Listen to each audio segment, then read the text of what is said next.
Good evening, ladies and gentlemen, and welcome to this evening's meeting of the Resources Committee. I am Councillor Peter Hall, and I'm the chairman of this committee. Members and officers have their names in front of them for ease of reference. In order to assist in the process this evening, I must ask everyone to ensure that mobile phones are either switched off or on silent mode. We would be grateful if you remain quiet whilst the meeting is in progress. I'd like to remind everyone present that this meeting will be filmed by the Council and broadcast live on the internet, and it will be capable of repeated viewing. If you are seated in this Council chamber, it is possible that the cameras will capture your image. By your presence, you are deemed to consent to being filmed, and the use of those images as sound recordings for webcasting and for training purposes. Finally, there are no planned fire drills this evening. If the fire alarm sounds, please evacuate the building immediately via the emergency exit at the back left-hand side of the room or through the way you came in. Thank you.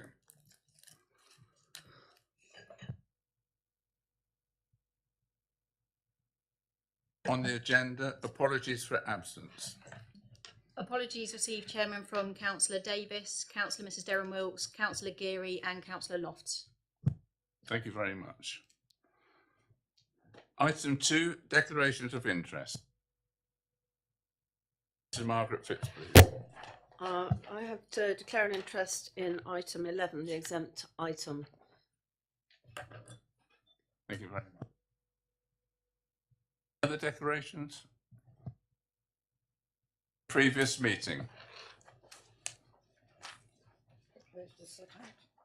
Second that. Thank you. Proposed and second. Those in favour? Thank you very much. It's unanimous, Chairman.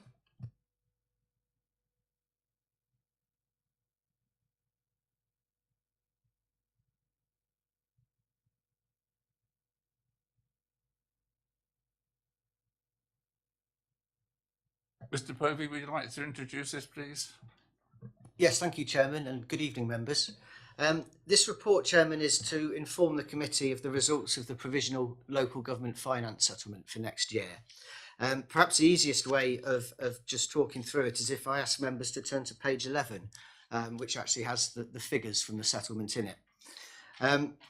The government's largely stuck to the figures that they announced as part of the 4-year settlement that this council signed up to, and 2018-19 is the 3rd year of the 4-year settlement.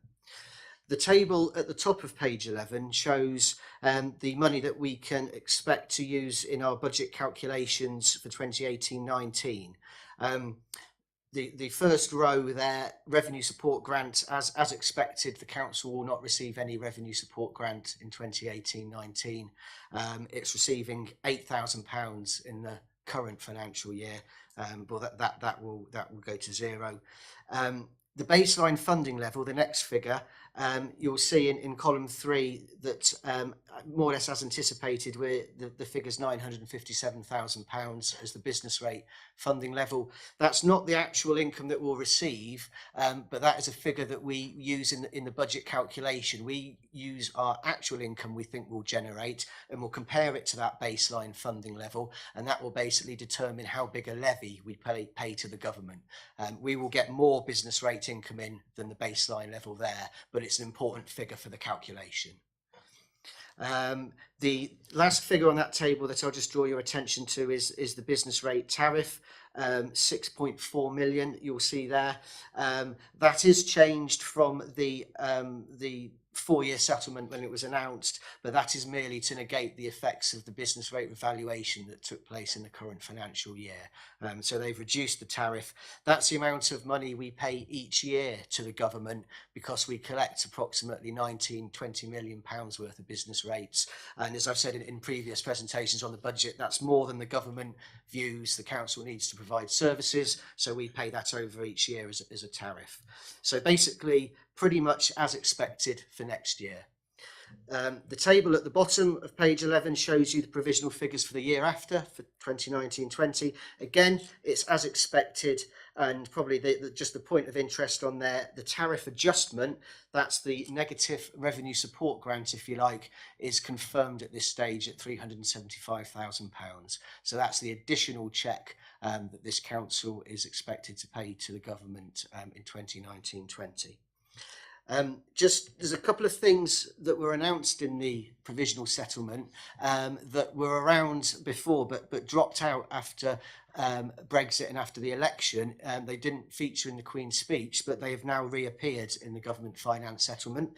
The first one being the review of the relative needs and resources formula for local government. So that's basically a long, complicated formula that divvies up funding to the various local government bodies in the country.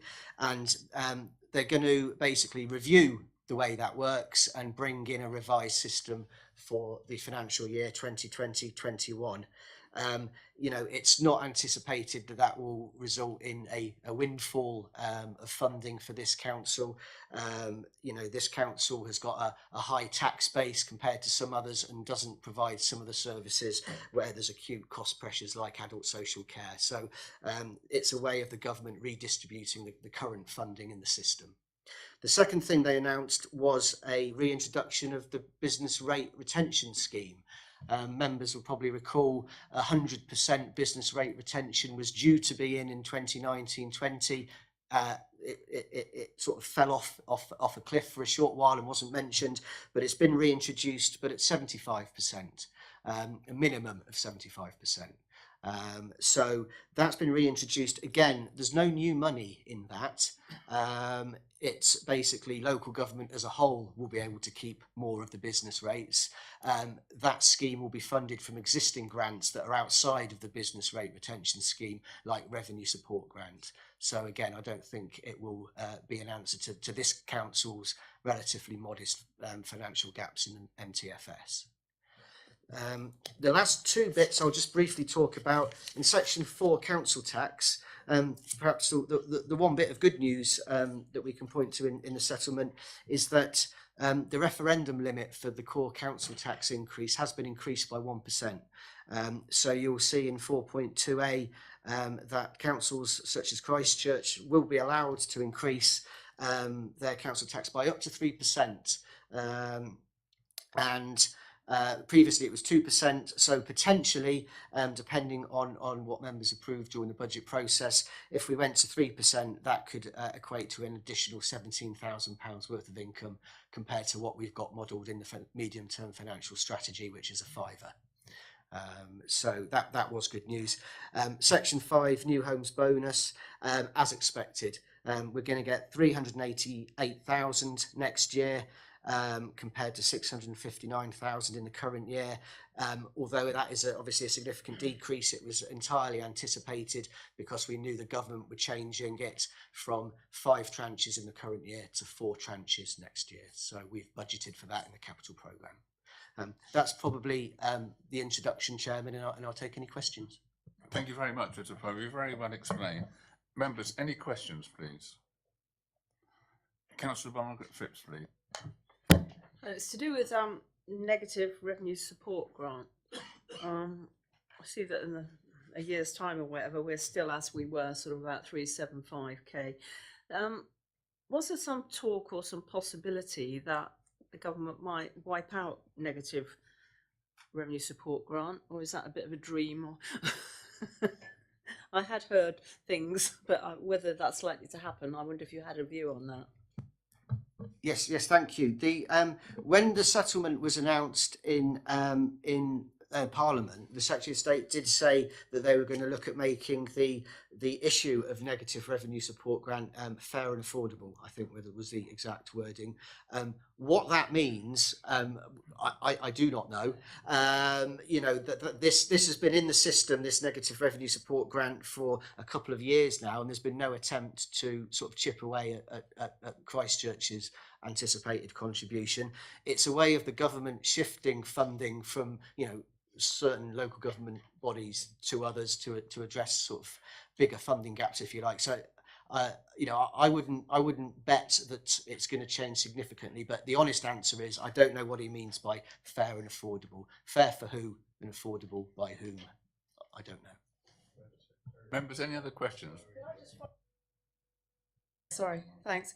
Well, this is a provisional settlement. So presumably if it was going to do anything with negative revenue support grant, it would be verified or confirmed presumably when, they come out with the final settlement. Is that how you would see it?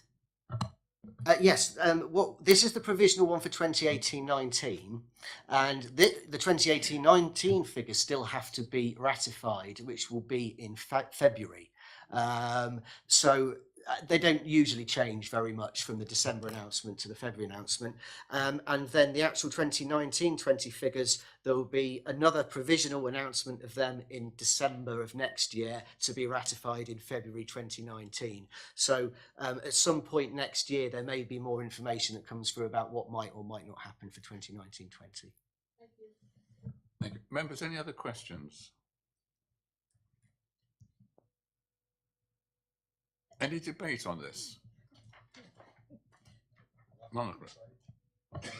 Well, unless anybody else, obviously it's debate, but I'd be happy to propose this. I mean, we're just to note the contents of it. I think we've had a good explanation, and I'd be happy to propose it as set out. Second it? Yes, thank you, Chairman. Yes, happy to second it. A very, very comprehensive report. Thank you. Thank you very much. Can we go to the vote, please? Those in favour? And I shall be voting. It's unanimous, Yes, Chair. thank you very much. Item 5. Mr. Dan Povey, you'll do this again? Yes, thank you, Chairman. Yes, so this report deals with two basically technical budget calculations that we have to do in the lead up to setting the budget, and they're prescribed by statute in the way that we have to go about them. The first one is the actual determination of the council tax base, which is dealt with in section 3 of the report, and members of the Resources Committee are asked to actually approve the tax base for next year. The tax base basically being the number of Band D equivalent properties over which we can spread our council tax requirement. There's good news with that, as you'll see in paragraph 3.5, in that it's increased. So we like to see, an increased year on year on the tax base because it helps with the budget setting. The second element in section 4 is the council tax surplus in the collection fund. The report asks that members of Resources actually recommend this to council because there isn't a delegated authority for this part of the report. A surplus on the collection fund for council tax arises basically if the tax base goes up in year or the collection rate varies to our assumptions when we set the budget this time last year. Again, it's good news because we've forecast that there will be a surplus to distribute. You'll see that we're proposing £350,000 as distributed. It has to be distributed to the other major precepting authorities in the county on the proportion of the precept they actually raise out of the council tax bill. So the percentages you see on the table at the top of page 17, which means of the 350 grand, Christchurch Borough Council will get just over 38,000. That's probably all there is to say about that report on my part, Chairman. Very much, Mr. Povey. Please. Councillor Mrs. Leslie Hedman. Thank you, Chairman. I got a question on 3.4, which is on page 16, where we get the forecast of our collection rate, which is put down at 99.5%. And I'm sure I must know this every year, but it's the first year I've been on this committee to see it from here. Do we actually get in 99.5% of our council tax? Yes, thank you, Chairman. I think the overall rate, I did check one of the last reports that came from the Stour Valley Pool Partnership, and if you take the council tax that's collected for past years, we're over that. We're closer to 99.8. That doesn't all mean it's collected in year. In year it would be between 99.4, 99.8, whatever. But as a whole, if you look at how much council tax do we collect, it is over the 99.5. Thank you, Chairman. Well, I've sort of had a comment. I just wonder how other councils do. I mean, I think that's a phenomenally good rate. So, jolly good Stour Valley Partnership. Councillor Colin Bungie. Thank you, Chairman. I think I read somewhere that Bournemouth has got something like 77%. So we're doing very well I wasn't going compared to to say our that, neighbours. I'm assuming that this extra revenue that we've accumulated of 350,000 is based on properties that have come online during the year paying extra council tax and things like that, not on this council's prudent approach to doing things and getting best value for money. Otherwise, I'd be very upset that we're distributing so much of this to other authorities and not keeping more for ourselves. Okay, thank you, Chair. I think there's two elements to that. I think the firstly is yes, it's not through our direct action. It's because of houses being built, although you could say planning enables that. Houses being built, people moving in and out of local council tax support schemes. So, if you're on LCTS, then your bill is reduced. So if we have changes from our assumptions on that, that would affect the surplus on the collection fund and also the collection rate. So in that way, the good collection rate of the Stour Valley Pool Partnership does contribute towards that surplus. The second part of the question is really we although it might be nice to keep more, we have to give the 74% to the county council simply because they account for 74% of the bill, the council tax bill. Members, are there any other questions? Any debate on it? Vice Chairman, Councillor Trish James. Thank you, Chairman.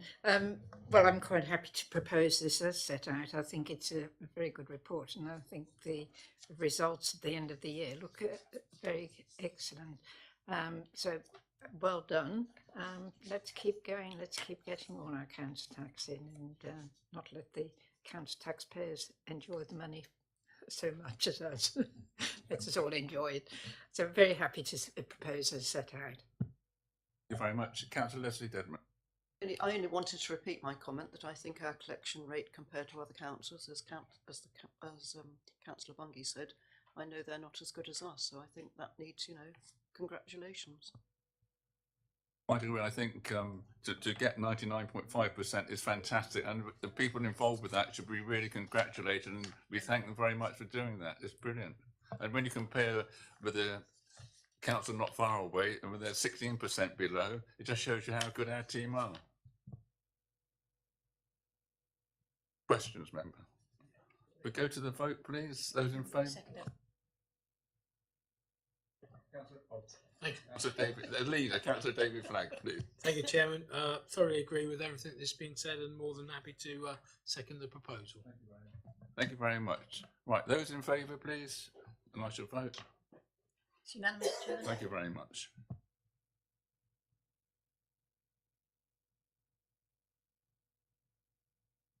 Agenda item 6, please. Yes, thank you, Chairman. I've just been joined by my colleagues Sue Besant from Legal and Dave Maidman from our procurement team, just for any questions that might arise after the introduction. The contract procedure rules are basically the rules and guidelines that officers have to follow when procuring goods and services on behalf of the council. As a public sector organisation, the council does have to comply with quite a lot of EU and UK law, and the rules have been written to ensure that we do comply with that law and also with established best practice. And they do also ensure best value is achieved in the use of public funds. We've taken the opportunity just to review the rules, update them where necessary to reflect the latest guidance. I should say that the proposed changes have been looked at in some detail by the Scrutiny Committee and have also been through the Joint Audit Committee and supported by them. You'll see the minutes for them two committees in appendices 1 and 2. In terms of the changes we're proposing to make, Appendix 3 has got the sort of final proposed version of the contract procedure rules, and Appendix 4 has got a version with the track changes, so you can actually see what's been changed and what we're proposing. Section 3 of the report in paragraph 3.2 just gives you 8 bullet points of some of the main areas that we've looked at. But I will leave it there. As I say, we've basically updated it for best practice and ensure it complies with the latest law. And I'll happily take any questions, Chairman. Mr. Povey, very much. Any questions, members? Margaret first. Councillor Mrs. Margaret Phipps, please. Thanks. You said that this has gone through scrutiny and joint audit.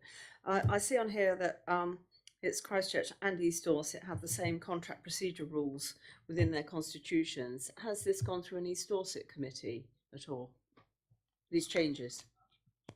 Yes, Chair. This went through Cabinet last week, and as it stands is recommended to full council as it stands.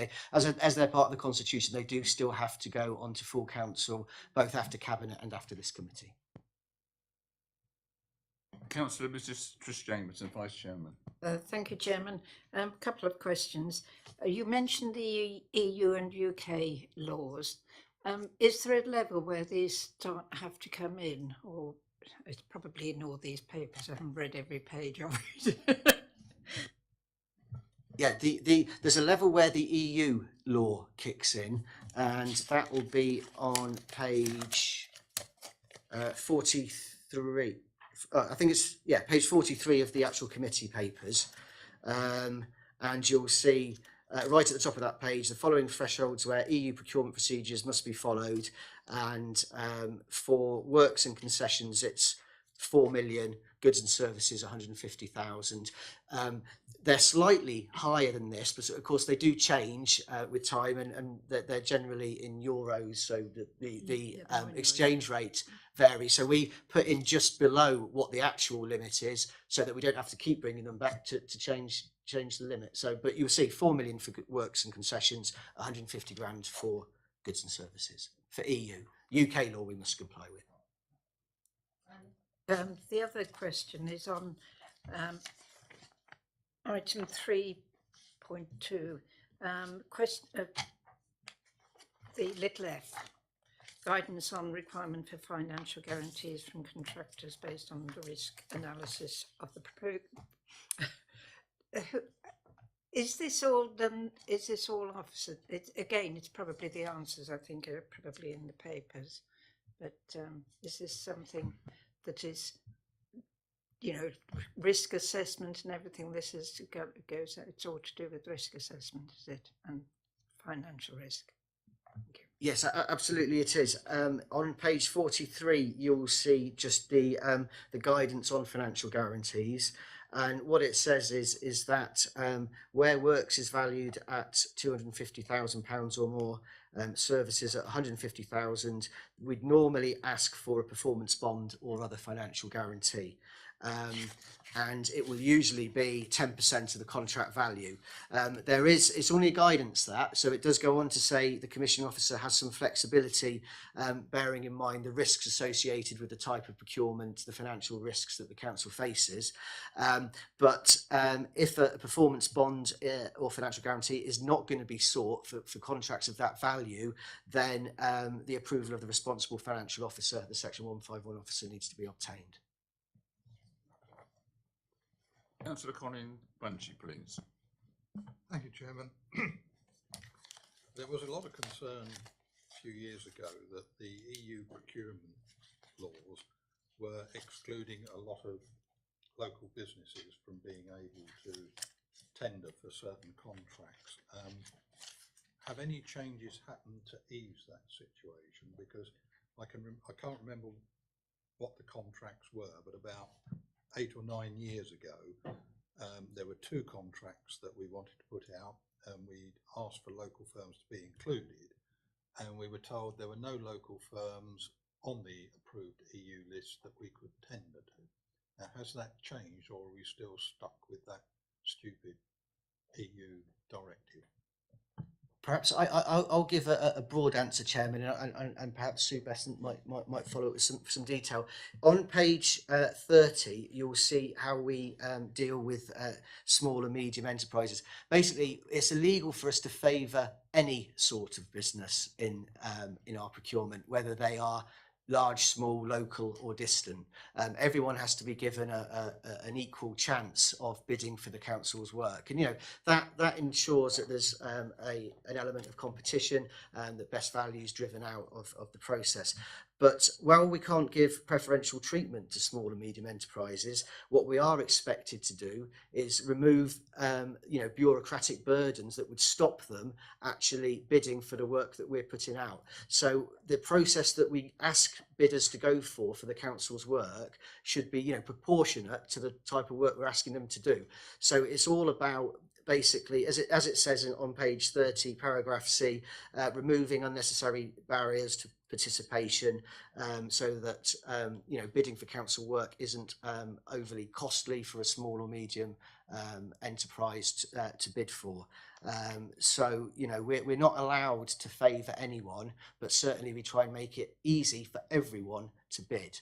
And what we are doing, which is new, which hasn't happened before, is we're tending to advertise the council's the work the council's bidding for, wants to be bid for, through the Going for Growth website, which of course is followed by local businesses and Chamber of Trade and so on, and also putting them on Twitter, so that there is the local audience, if you like, can see what's going out there on the system. But all size of organisations can then bid for that work. I don't know. Right. Well, to be honest, Dan has covered most of it. The government did recognise there was a problem with small businesses bidding for work, so it actually changed the rules, and the latest public contract rules were actually changed so as to help make the process a bit easier for small businesses to actually bid. Because as Dan has said, you can't actually exclude and say you only want one particular type of business. Everybody can bid, but you can change the process to make it a bit easier to encourage small businesses to bid. And the government has done that by changing the regulations, and also by giving guidance as well to give you ideas about ways in which you can encourage small businesses to bid. I don't know if that helps.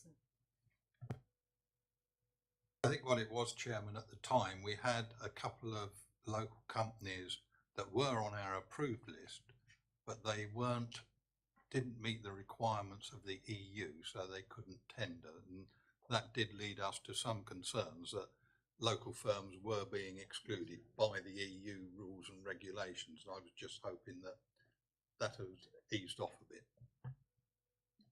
Yes, Chairman, if I could just perhaps come back on that. All of our procurement exercises now are open, so we don't use lists in that manner at all. That's good. Councillor Mrs. Leslie Dedman, please. Thank you, Chairman. I've gone over to page 122, which is called a stakeholder analysis matrix. I hope everybody has read this. I just wondered where this was. I mean, am I on the right bit? I haven't gone too far, have I? Gone into a whole other world of stuff. So the stakeholder analysis, I just wonder where it comes from. If Dan could answer that before I start, really. Yes, thank you. So, the idea of it is that it's part of the gateway review document that we've put into the proposed procurement regulations. A gateway review document was always a requirement to do a gateway review. Now, a gateway review is basically at key stages of the procurement process. You stand back and you say, have I covered everything that I need to cover before I go to the next stage? So that covers things like, have I got the budget? Have I got a team in place? Have I got a realistic timetable? But also, have I consulted and engaged with the people who need consulting with and engaging with? And this stakeholder analysis matrix is really to help officers to consider who it is they should be talking to while they go through the procurement process. As to where it's actually come from, the property and engineering team who do a substantial amount of procurement already used a document like this that we had a look at, and we've appended that to the gateway review document so that it's there for officers. well, thank you. Yes, that was a very good explanation. And now I know that you didn't personally write it down. I can say what I was going to say. But no, I don't want to be obnoxious about it, but some of it is I find very odd in that a stakeholder is any individual, group or organisation that can, and then it should be affected, or be affected by, or perceive itself. I mean, that seems a very open-ended invitation to people to make trouble. I didn't notice this when we had it at joint audit. I don't know if it was appended to our papers at that. So I just wanted to point that up. I mean, I'm sure it's wonderful. I'm sure we want everybody to be involved. But to perceive itself seems a very open-ended invitation to anybody who's anywhere to just say, well, I don't really like the look of that. So that was one point. But the other point, which isn't a question, it's just a comment, the 10 key principles, and I'm very glad to hear we're already doing that. Point 3, remember they are human. Operate with an awareness of human feelings. That isn't really a question, it's just a comment. The councillor comment. Oh, Councillor Colin Bungey, please. Thank you, Chairman. As we've jumped some pages, Yes, I I'm was sorry. page 65, roles and responsibilities. A lot's been crossed out, and I notice now that the corporate team will liaise with Bournemouth and Poole strategic procurement team in order to access various advice, and all the way through it's Bournemouth and Poole, the council will. Are we saying that this includes East Dorset as well? Because we have the joint team here. You're saying they've seen this document. So is it councils in the plural, or are you just saying that only Christchurch will be involved and talking to Bournemouth and Poole all the time? So these are Christchurch's procurement regs, which will be in Christchurch's constitution. So when it refers to the council's procurement team, it is talking about Christchurch's procurement team. It's exactly the same wording in East Dorset's constitution and procurement regs. So the paragraph, for example, 3.2 reads, the council's procurement team works closely with the Poole and Bournemouth strategic procurement team, meaning East Dorset. So the wording is the same. Because we've got two sovereign councils, when it refers to the council, it does refer to, in this case, Christchurch Borough Council, but we've got a joint in-house procurement team of which Dave is a part, but we buy in services from the Bournemouth and Poole specialist full-time procurement officers. Councillor Colin Bungey, please. I just wondered why Dorset County isn't included in there, because we do buy in services from them as well. Are we sort of preempting a future decision by the Secretary of State and saying this is what it will be, or are we should be, I think, including at the current time Dorset County Council on there. We buy services in from it, and they must have procurement teams as well. And if we're buying services from them, I would submit that we should have them included in there as well. So it's Dorset County Council, Bournemouth and Poole. So there's no intention to link this to any potential LGR decision or not. I mean, for example, the East Dorset regulations still refer to Bournemouth and Poole strategic procurement team, because the fact of the matter is they are the organisation that both councils at the moment have an arrangement in place to buy strategic procurement advice from. We used to, as councils, have an arrangement to buy the procurement advice from Dorset County Council, but they pulled out of that. So this really reflects what our current arrangement is. That's not to say that will be the current arrangement going forward, but that the financial regulations have to reflect what the guidelines officers must follow, and the current arrangement is we buy that service in from Bournemouth and Poole. One question from me, please, Mr. Povey, is the fact on page 20, and it's 3 point on G, amendment to the procurement thresholds, and one quota is required for procurements of 10,000, previously 5,000. we thought that a member, either the chairman or leader, should be involved. Can you explain, if we did that, what effect that would have? And if it is going to be cumbersome, I would like to see that we go back to the previously as it was 5,000. Can I have your opinion, please? Okay, yes, thank you, Chairman. So the part in paragraph G there, it's all about making the process that officers have to follow for procurement proportionate, the amount of work proportionate to the financial risks that the council faces. So we've assessed the procurement that the council does, and we're proposing that the limit where you have one quote goes from 5,000 to 10,000.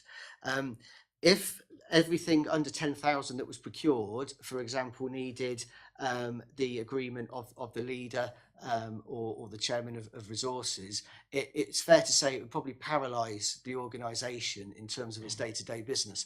If we had to ask for permission every time we wanted to buy some paper for the photocopier, buy some stationery, pens and pencils, because up to 10,000 is everything from 1p to £9,999. The idea of the procurement rules is that members would approve a system that officers can work to, where they've got delegated authority to go and do the business of the council. I think if we were to come back and ask for approval every time we wanted to buy something of a very modest nature, firstly, your email inboxes would probably be clogged up with thousands of emails every week, and officers couldn't do anything until you'd replied to them. So I don't think that would be workable. In terms of decreasing it back down to £5,000 for one quote, the spend is still going to be controlled. Okay, so for anything up to £10,000, which requires a minimum of one quote, it's not you have to just do one quote, it's a minimum of one quote. There are various controls in place which officers have assessed and are comfortable that would still give a proper financial control. So if you're doing anything up to 10,000, you still need to have a specification in writing that you're giving to a potential supplier about what it is you want. The quote has to come back in writing, so it isn't just a telephone conversation and the deal's done on the basis of that. There is an audit trail for it. And also the officer obtaining that quote has to consider value for money. So bearing in mind there could be different types of procurement within this, it might be appropriate to consider, well, if it's a packet of pens, there's a set price, whether you go to WH Smith's or Ryman's or whatever. So perhaps not much consideration of value for money. But if it's something where the price could vary, they have to send to the finance team evidence that they've considered value for money. On top of that, there's if we're actually making an order through the electronic procurement system, that order goes out. It has to be approved by another officer. The spend has to be approved by another officer. So there's a separation of duties in the payment process. Of course, the accountants do budget monitoring, so we're looking at what people are spending against their budgets. We've got accountants who go in and look at the thing. So, there's an element of checking what people are doing through that. And we've also gearing up with our spend analysis, which is basically looking at spend that is off contract. So the sort of lowest spend that goes on, perhaps below the £10,000, are we constantly buying the same thing for £5,000 with the same supplier that's off contract? If that's the case, we would pick that up and try and get that spend on contract for a period of time. And it would then sort of be spend worth, I don't know, perhaps £15,000 over 3 years. And that would have to go through the 3 quotes process or more. So we have a whole raft of controls to make sure that spend is under control and make sure that spend is authorised. There's not an exact science to drawing where the limit should be between different levels of 1 quote, 3 quotes, but this was felt to be the most proportionate to allow the council to get on with its business, but basically still maintain adequate financial control. Just on the other side of it, what we've changed for procurements over 25,000, which require a full tender, under the old regulations, you only needed to have 2 tenders returned for that. So it didn't fit properly, because anything under 25, between 5 and 25, you needed 3 quotes. Anything over 25, you only needed 2 tenders returned. So one of the proposals is that we make it 3 tenders should be returned for things over 25. So we haven't just sort of loosened the rules, if you like. We've actually tried to tighten them up where we think it's appropriate, where there's most value in it, and we've tried to make on the lower end of procurement the hoops that you must jump through commensurate with the risk that the council faces. Thank you very much, Mr. Poe, for that very comprehensive answer. Thank you. Any other questions, please? Councillor Colin Bunchy. Chairman, sorry to prolong this, but I'm looking at page 96, tendering and quotations and accepting tender quotations. At a quick glance through, we had a lot of contention last year when we had a confidential tender document that members were not allowed to see, and we said we did not want that to happen again. I'm referring to the Highcliffe Beach Hut fiasco. I can't see anywhere that tender documents will be seen by members, and also in the accepting of a tender or quotation, it says certain guidelines have to be followed, but if the most favourable tender is less than 10% above budget, or is 10% above budget and no funding available, I can't see any reference of anything coming back to committee for discussion or debate or information. And one of the things we did say last year was that members needed to be kept informed on when tenders were going out as to what was happening and why things were happening, even if it's just a report back from the officers to say the tender was 10% over budget, and we're negotiating with the contractors to try and get it down, or we will need to come back for additional finance.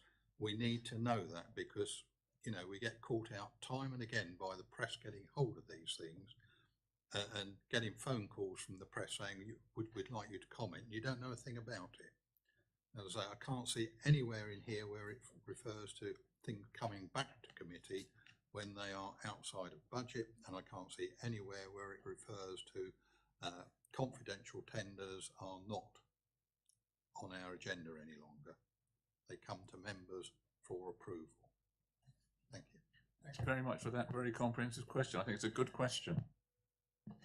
Thank you, Chairman. So on the thing about members seeing tender documents, the process does ensure, the gateway review that I referred to earlier, that there is engagement with members as appropriate when we're going through the procurement process.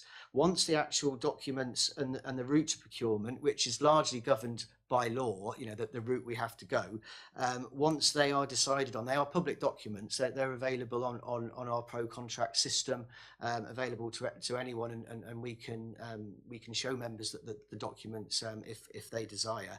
But once we're actually through the process, in terms of accepting the tender, we're then governed by the specification and how we said we'd judge the different companies and how they'd be successful. So once we're embarked on a procurement process and we're going out to procure a building or whatever, there isn't any scope for leeway for members to say, yes, we'd like to that company to be successful or not. We have to mark them on the merits of their submission for the work, which has to be put out in the public domain right at the start of the process. And there really is no leeway on actually awarding the winning tender. But as I say, the gateway review process does ensure that members are involved as appropriate as we go through that process and as the tender documents are put together. In terms of the budgets and the money that's approved, members will always be asked to approve additional budgets if they're required. I think there's been a fair amount of evidence of reports coming back recently where the tenders have come in over budget and we've brought a report back. on page 96, where it says a favourable tender, but it's less than 10% above budget, it does say that we either get another estimate, which would hopefully be on budget, or environment in accordance with the financial regulations. So the financial regulations have different stages of environment. Environment is where you take money from one area and put it to another. So officers have already got delegated authority for environments, I think, under £10,000 within discrete budget areas. But once we start getting into more significant areas, it does require some member approval. Councillor Colin Bunting. Thank you, Chairman. I was glad to hear that, and I have to compliment Mr. Povey on his clear, precise answers. But I hark back to the matter of the, he says, you know, tenders are a matter and contracts of public record, but at Highcliffe Beach Hut fiasco last year, there was no record anywhere of what the contract was. It was not on the internet, it was not on the website anywhere, it was never shown to members, and you know, we were told it was confidential and couldn't be seen, and we said at that stage, members, that is unacceptable and must not happen again. So that's what I was harping back to. I'm quite happy that tenders and that are a public record. I am a bit concerned with the answer about, you know, officers can via a certain amount over, because again, you know, we get the situation where a tender comes in at 300,000 and then when it's complete we suddenly find, well, it actually cost 350,000 or something like that. And you know, members need to be kept aware, because we do get caught out time and again. That's the point I was trying to make. Thank you very much. Are there any more questions? Is there any debate on the subject? Then we go to the vote, please. No, and oh, sorry. Thank you, Chairman. Sorry. Before we go to the vote, I think we must have the item proposed and seconded. I would like to join in with everybody else thanking Dan for his comprehensive responses. You must have a lot of information up there to be able to know what we're going to ask you. Well done, congratulations on that. And I'm very happy to propose that this goes through as set out. Thank you very much. Thank you, Chairman. Yes, I did have my concerns, like you, Chairman, with regards to the 10,000 procurement level, but I'm satisfied with the explanation that's been given by Mr. Povey this evening, so I'm happy with that. So I'd be happy to second the proposal. Thank you very much indeed. Now we can go. Oh, sorry. Councillor Mrs. Leslie Devlin, please. Yes, Chairman, before you go to the vote, I want to pick up on something in debate that was said in the questions, which concerns the report that we did on the beach huts. And I seem to remember in that report that we did try to set out some sort of guidelines in that contracts that are awarded are not awarded with these confidentiality clauses, which mean that, like the beach hut situation, I'm looking at our legal officer there, but yes, it very much, as the councillor says, ties us, because we don't know what to say to residents, and the confidentiality clauses in contracts I find very difficult. And despite what Dan has said, I don't think it's covered in this. But having said that, there's a lot in here about European regulations, which I hope won't be relevant after we do our Brexit, so that would be good. And in general, no, I think it's a very good change. I think it's a lot more concise, this way of doing the tendering. As I say, I'm a bit surprised at how we have to do our stakeholder consultation, but apart from that, I think it's very good. So yes, I shall be voting or noting it with approbation. Thank you very much. I quite agree. Of course, we weren't even allowed to see the contract, which I think was wrong. Now may we go to the vote then, please. Those in favour of the report? Unanimous, Chairman. Thank you very much indeed. Thank you very much, Dan and his team.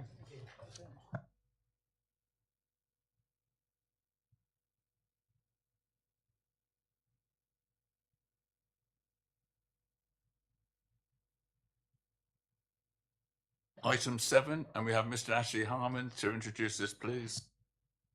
Thank you, Chairman. The report concerns a small piece of land which the council has owned since about 1966 and has since that time been incorporated in the rear gardens of properties at 29 Warncliffe Road. Originally by lease, then since 1985 by licence. The owners of the property at the moment are redeveloping. They're acting a planning approval. They've asked the council to consider the licence arrangement. We have had negotiations with them, and the outcome of those negotiations are the heads of terms, which are the exempt appendix that you've been given. The report is obviously an open session to be transparent, so I wasn't going to go mentioning the details of the exempt appendix at this stage, but it gives you all the details there. At the present, also that exempt appendix gives you the current licence arrangements and also the proposed lease arrangements, heads of terms there. The piece of land does have quite a lot of constraints on us, the freeholders of it, restrictive covenants, and actually you can really only use it as garden land. You can't put anything on it, you can't really do anything with it. And if it comes back to the council, we then have another maintenance burden on the site. So obviously it's in our interest not to take that on, but to actually then come up with an arrangement whereby the existing owners or their successors in title retain that and retain the responsibility for its day-to-day maintenance. And yet the proposal is we get a better income from that. It is a lease, so it is a bit more certainty. Things ain't going to change a lot. I think, if it's been like that since 1966, unless there's a massive cliff fall, it will carry on, I believe. So the terms that we've negotiated are better than those that we've had. And also by having a formalised rent review period, it makes things easier and more easy to handle it with that. The licensee is very small at the moment and has been that way for a long time. To negotiate a licence each year on that would be just ridiculous. But by having a lease with a formal mechanism in there and upwards only, I think that might make things better for us in the future. The prospective purchaser has agreed these heads of terms, so with members' approval following any questions, we would like then actually to progress with the conclusion of a lease. Thank you. Thank you very much, Mr. Hart. Councillor Tavis-Fox, please. And we're only talking on item 7. The appendix is exempt. Thank you. Just a quick couple of questions. Is this the only property that this sort of arrangement is on in this row? I'll defer to Sue because she might be able to answer that one more. Right. I think the land was acquired originally in connection with the scheme that was proposed in those years, and it was proposed, I think, probably in those times to actually acquire parts of all the rear gardens, the properties along there. But in fact, only 2 were acquired. So, as I say, there is this one, and there is another one which is in a similar sort of arrangement where it is also within somebody's garden, and there's an arrangement and there is a lease with them. Are there any further questions? Councillor Colin Bunchy, please. Thank you, Chairman. I just wondered, obviously looking at the plan on Appendix 1, the acquisition of that land and confirming it longer term enables them to build a much larger property there, and you can see from the red outline how much bigger it is. It's double the size virtually, similar to the one next door. Have we taken into account the value that increases? The property is there in our rental calculation. If I can come back to you on that, I believe that when the planning application was approved, it was without the benefit of that land. So that bit of land wasn't included in their planning application. Well, I can understand that because they don't own the land. All I'm saying is that having now got planning permission for a much larger property, presumably with four or five, maybe 6 apartments, I don't know, so we haven't got the details to planning here, it has increased their holdings considerably. And without that additional land, their garden would be very small. So all I'm saying is we are granting them that land, which will give them a very nice garden at the top of the cliffs. And good luck to them. But does the rental that we are proposing to charge reflect that increased value that they will get from it? Thank you. When we looked into this, we looked and tried to negotiate either a freehold sale or more rental. The rental which was initially offered was less, and we have negotiated that up. So I think we have done the best that we can do under the circumstances with that at the present time. The only thing is that when I looked at the proposals on the site for the flats, even those units on the ground floor would look directly out to sea. Even they have a first floor element. So actually there's not a lot of benefit in views out from certainly the ground floor ones, and the upper floors would look just straight over the land anyway. I know it's within the curtilage of the property, but the rentals that we have been negotiating are the ones that we can get out of the deal at the present time.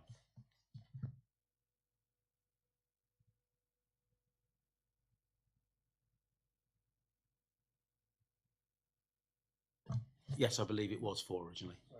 So what I'm saying is they've got the benefit of a much larger development, 2 extra flats to sell, which is going, or rent out, whatever they're going to do with them, which is going to bring them in a lot larger income than was there before, and make a lot of money. And yet the ground rent on that strip of land, which I think is essential for their outlook, seems to be quite small. Can I just come in with that? Because I think, Councillor, if we can wait until we go to the exempt item, Appendix 3, then you can discuss the figures. Any other questions, please? Then can we have, I've got the leader, Councillor David, would you propose this? Thank you, Chairman. Yeah, I'm happy to propose as set out, and we'll just draw members' attention to 4.4, where it says that the council does retain the freehold for the land and an improved rental initially over the duration of the lease, with the heads of terms, and provide a formula for ongoing rent reviews every 5 years. And I personally would just like to thank Mr. Harmon for the work that he and his team have done on this. Thank you, Chairman. Right.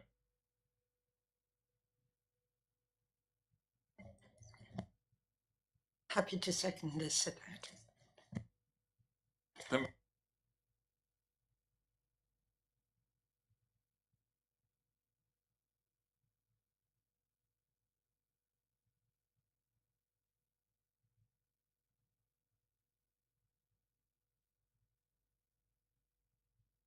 let's skip exempt item 3, and we go to agenda item 8.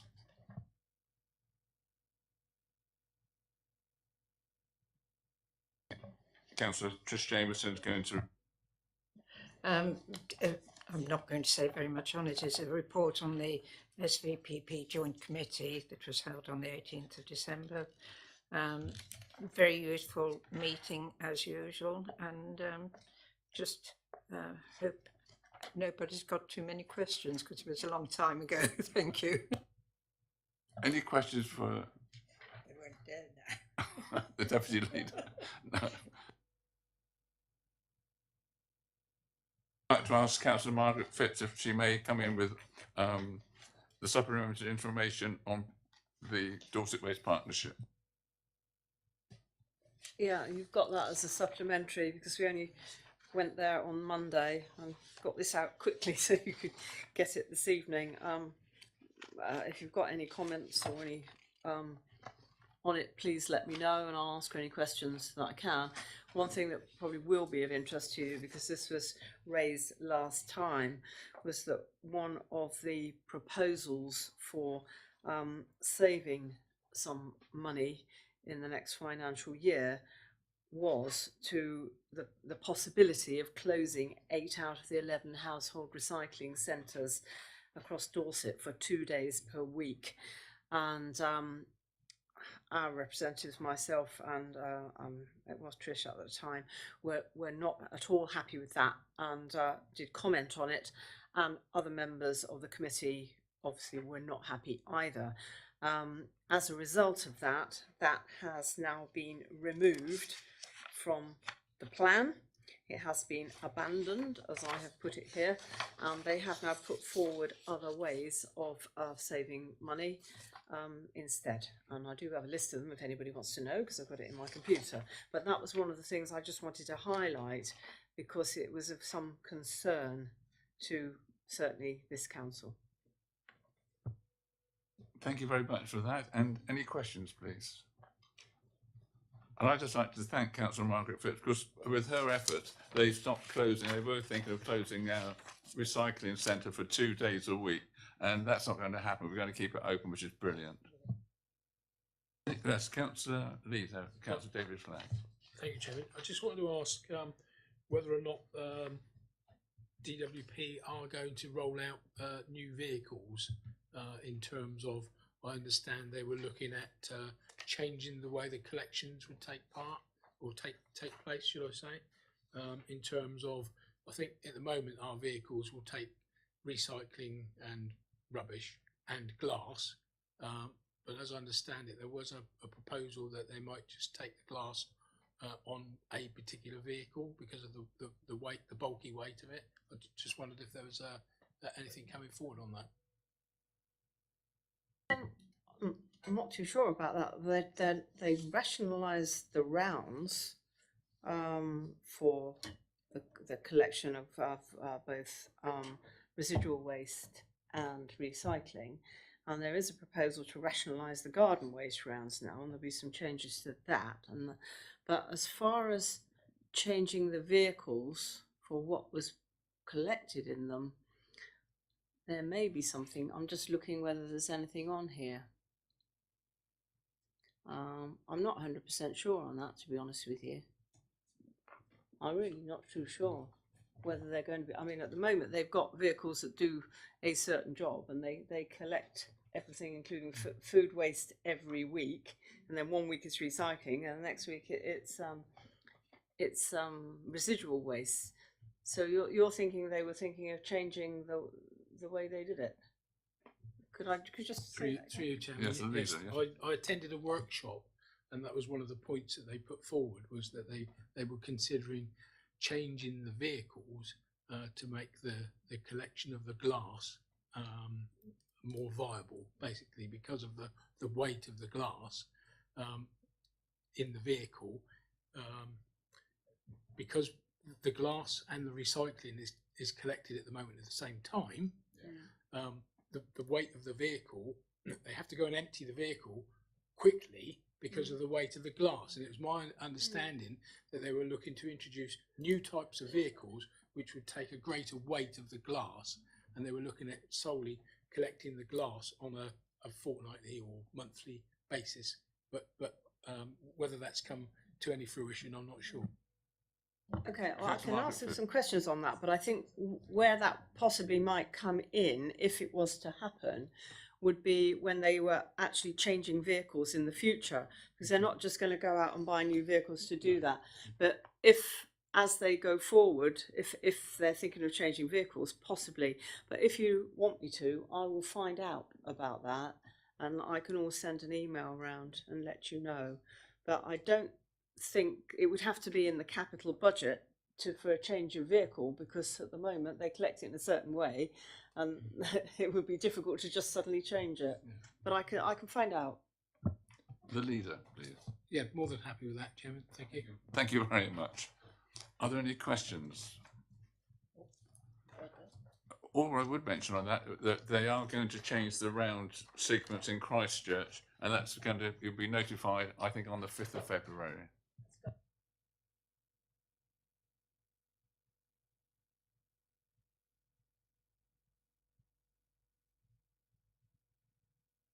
Forward plan.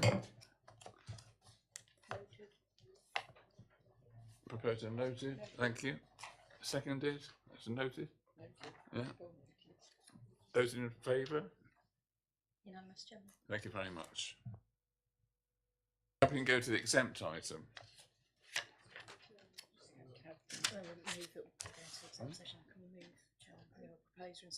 Well, can I have a proposal and seconder that we go to exempt? Yeah, seconded. Thank you very much.